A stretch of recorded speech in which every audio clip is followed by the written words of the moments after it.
Bonjour, voici une vidéo explicative pour le montage des pipes gros diamètre que vous venez d'acheter. Donc cette pipe elle a une petite particularité par rapport à la pipe d'origine, c'est que le filetage est solidaire du tube de gros diamètre. Donc ça va modifier un petit peu la façon dont on va monter la pipe et le carbu sur le cylindre. Donc cette pipe elle est compatible avec des carbus de 9 ou de 7 que je commercialise sous la marque MDZ, mais elle est aussi compatible avec les carbus d'origine. Vous pouvez monter du joint standard ou du joint cuivre, mais on y reviendra un petit peu sur la suite parce que il y a quelques petites optimisations à faire. Donc vous avez reçu la pipe avec une vis BTR que vous n'êtes pas obligé d'utiliser.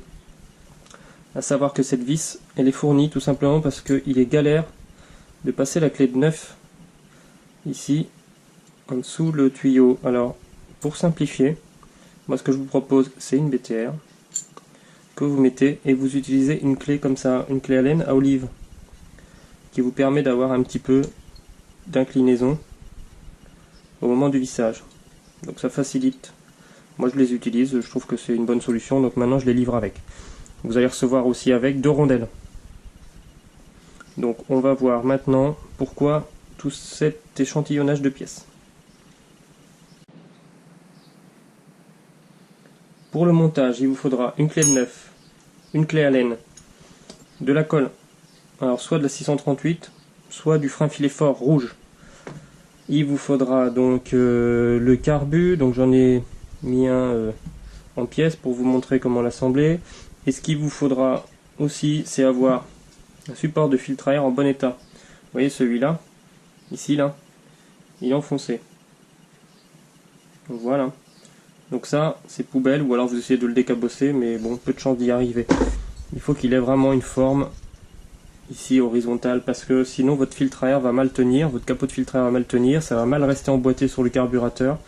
Et puis pensez à remettre le petit joint ici, que parfois on oublie de remettre. Bon, c'est pas indispensable, mais c'est pas plus mal.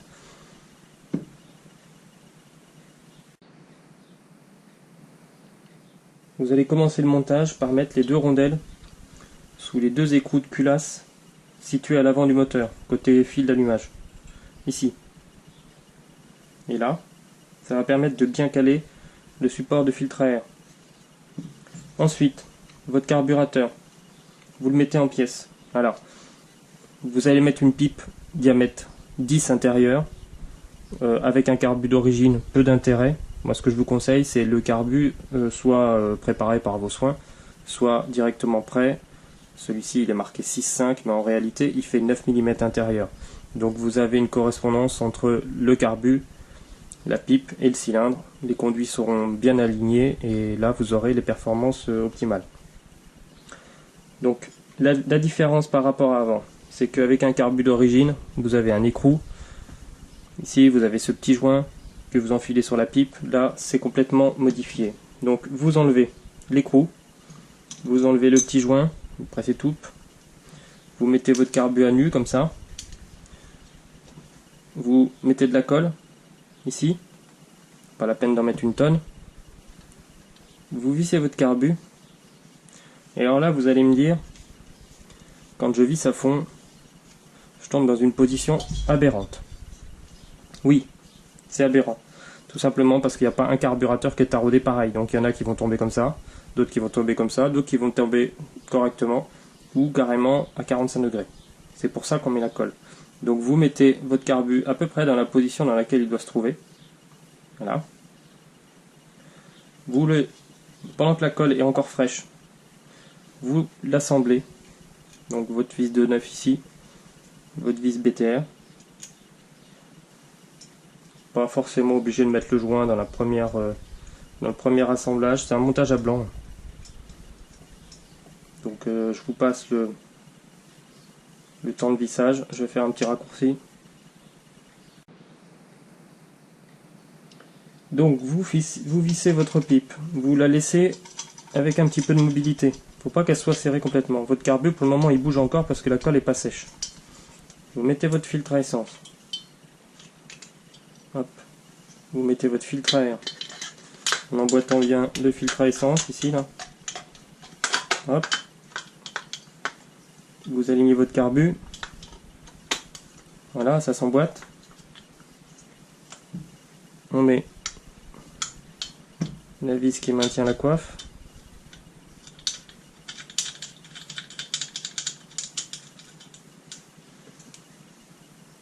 On la serre, pas trop fort, ça sert à rien de serrer fort. Là, votre carbu, on voit bien là, il est aligné, le joint est quasi comprimé, le filtre à essence, il est à sa place, on a encore un petit peu de possibilité de le bouger pour le moment, et là on va laisser sécher. Vous laissez sécher 30 minutes, ça va suffire à ce que la colle soit suffisamment sèche pour que l'assemblage ne bouge plus. Et puis le temps que vous finissiez votre assemblage moteur, ça devrait déjà finir de sécher. Bon, idéalement, faudrait pas rouler avec le Solex tout de suite. Il faudrait bien laisser sécher à cœur. Mais là, bon, il n'y a pas de contrainte mécanique. Ce qu'on cherche surtout, c'est une étanchéité. L'alignement du carburateur, il va se faire automatiquement avec le filtre à essence et le conduit du venturi. Donc une fois que vous avez fait ça, vous pouvez serrer un peu plus. Avec le bon côté de la clé, c'est meilleur. Voilà. Donc ça tombe bien, en face, le carbu sèche, l'étape de montage préliminaire est finie. On va passer maintenant au peaufinage du montage. Bon voilà, mon carbu est sec. Donc on l'a laissé coller, ça a pris quelques minutes, hein. Là il est sec, disons qu'il ne va pas se redéplacer. On peut continuer le montage. Donc on démonte la pipe. Vous allez pouvoir remonter tout votre accastillage de commande de carbu, donc le boisseau, moi je mets des boisseaux plats sur mes carbus, bras de commande, ressort, tout ça vous montez et vous allez pouvoir assembler. La chose que je voulais vous expliquer, c'était la différence entre les joints. Donc là on a un cylindre qui a été préparé, bon il y a des transferts ajoutés, pas mal de choses, c'est un cylindre qui est fait de la compète. Ce cylindre là, il a une lumière d'échappement qui va plus bas. Si vous montez un joint d'origine, ça risque, bon celui-là il passe, mais bien souvent vous avez la lumière d'échappement et voire un bout de la lumière d'admission qui est obstrué. Avec celui-ci, on est encore pas trop mal, un petit peu l'échappement. Sur un cylindre d'origine, ça passe. Voilà. Ce que je voulais vous dire, c'est que si vous voulez vraiment optimiser votre montage, il faut absolument que vos joints soient appairés avec vos cylindres. C'est-à-dire que si vous avez un joint, bon je triche un peu, qui est complètement décalé comme ça, les trous sont à moitié décalés, vous allez perdre en échappement et perdre en admission. Donc ça sert à rien de préparer tout votre moteur, mettre des gros carbus, tout ce que vous voulez, si là déjà vous perdez de la section de passage. Donc ce que j'ai fait, moi j'ai pris une ancienne pipe, je l'ai coupée, je l'ai présentée sur mon cylindre, alors ça c'était sur celui-là. À la lime, j'ai vraiment fait correspondre tous les conduits, et ça me permet après de me mettre dans l'étau, de mettre mon joint avec des petits morts souples et de peaufiner la correspondance des conduits. Comme ça, quand je mets ça sur mon cylindre, je suis sûr que je suis aligné parfaitement. Voilà, là au moins je perds pas de puissance. Alors ça, c'est un truc à faire, y compris sur des montages d'origine.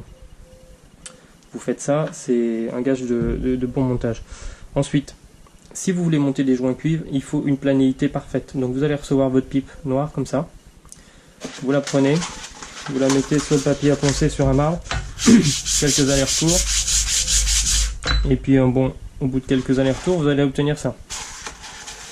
Hop, alors c'est un petit peu de boulot, mais bon, c'est quelques minutes.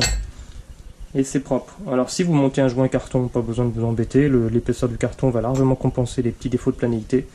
Bien que moi je le fais quand même, mais bon, je suis un peu maniaque. Si vous voulez vraiment faire un montage propre, vous prenez le joint cuivre, vous augmentez les trous, vous regardez que ça va bien, vous planez votre pipe, et puis là vous avez un résultat nickel.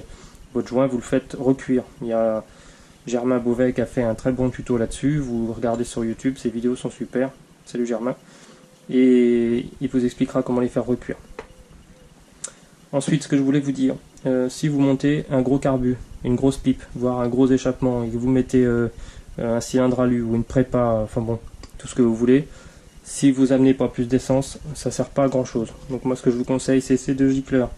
Alors ça c'est le gicleur Café Solex, ça c'est mon gicleur, c'est aussi le gicleur l'atelier de la vigne, 2 roues diffusion, il y a 2 roues, enfin il y a plusieurs vendeurs de ces gicleurs là. Celui-ci il est beau, il n'a pas de ressort, il fait quasiment origine. Celui-ci il fait un petit peu plus Géo trouve tout bricoleur, mais bon, il a fait ses preuves en compétition, il fonctionne bien, donc bon, vous pouvez avec ça régler votre richesse. Et là au moins ça va gazer. Voilà, bah écoutez, il n'y a plus qu'à se mettre au boulot les gars. Allez, bon courage.